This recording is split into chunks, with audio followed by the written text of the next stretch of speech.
How does this become this? Hi, I'm Joseph DePasquale. And I'm Elisa Pagan. And we're science visuals developers at the Space Telescope Science Institute, the Mission and Science Operations Center for NASA's James Webb Space Telescope. Our job is essentially to take the raw images from Webb and extract and highlight the meaningful information by producing color images from the black and white data we receive. So why do we do this? By composing color images from the data, we can see details that we wouldn't be able to see otherwise. As science visuals developers, this is what we specialize in and do every day, but it's something that you can do too. A great thing about the Webb Space Telescope is that its observations are available through the Institute's data archive called MAST. You can search for the data, download raw images from Webb, and try composing color images yourself. In this series, we're going to break down the basics of how and why we take Webb's images from this to this. So follow along with us here and visit webbtelescope.org to dive deeper into the process of how Webb's full color images are made. You're looking at an image of thousands upon thousands of galaxies, billions of years old. This is what Webb images look like before image specialists process them to reveal their contents. Telescopes like Webb are designed with science in mind, and science goals are what drive Webb's observations. But, to our great fortune, this instrument of science also captures the stunning beauty of the cosmos. Before I start working on a Webb image, the data have already gone through a lot. Scientists had to successfully propose to observe the target, which includes a lot of detail, like which filters Webb should use on its cameras. The data then went through a calibration system, developed primarily by scientists and engineers at STSCI, which corrects instrumental effects and extracts useful and accurate information. In order to begin composing color images from this data, we start by downloading the image files from our archive called MAST. Anyone, including you, can search for and download the files by using the target's name or coordinates on the sky.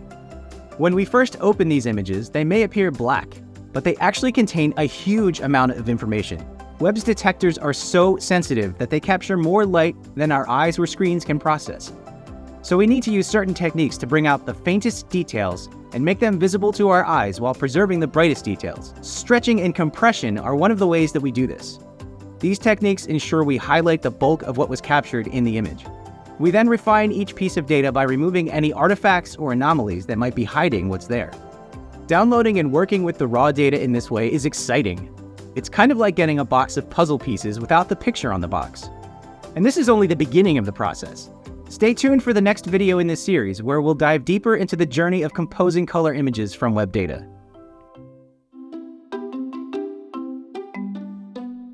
While color images of space are incredibly gorgeous to look at, there are so many reasons behind our efforts to visualize Webb's data in color. There are many wavelengths of light around us every day that we can't actually see.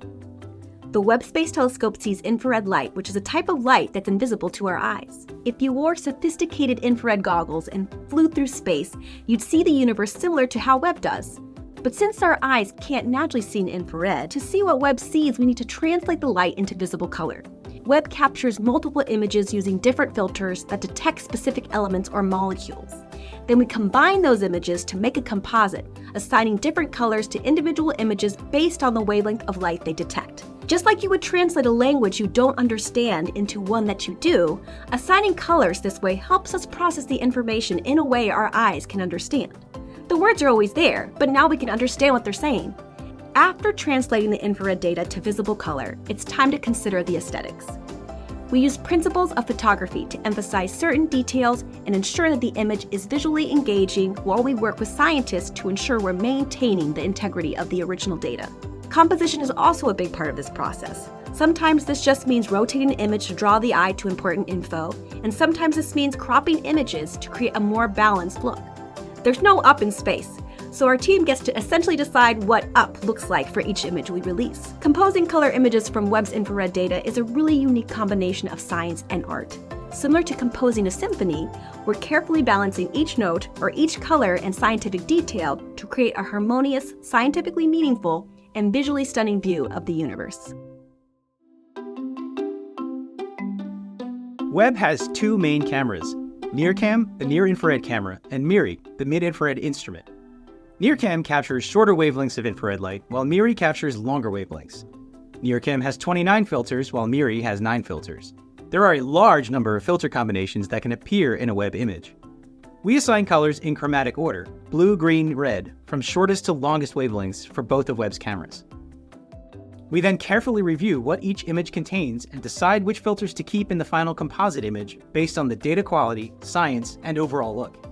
We'll create images from each camera, but we'll often have the opportunity to combine images from both cameras, which can produce stunning results.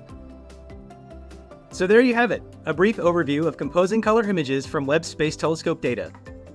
Don't forget, this is all something you can try yourself. You can download raw images from Webb right now and try your hand at assigning color. This series took us through the highlights, and you can learn more about the actual tools you'll need and the whole process through the resources and info on webbtelescope.org. Thanks for joining us on this colorful journey.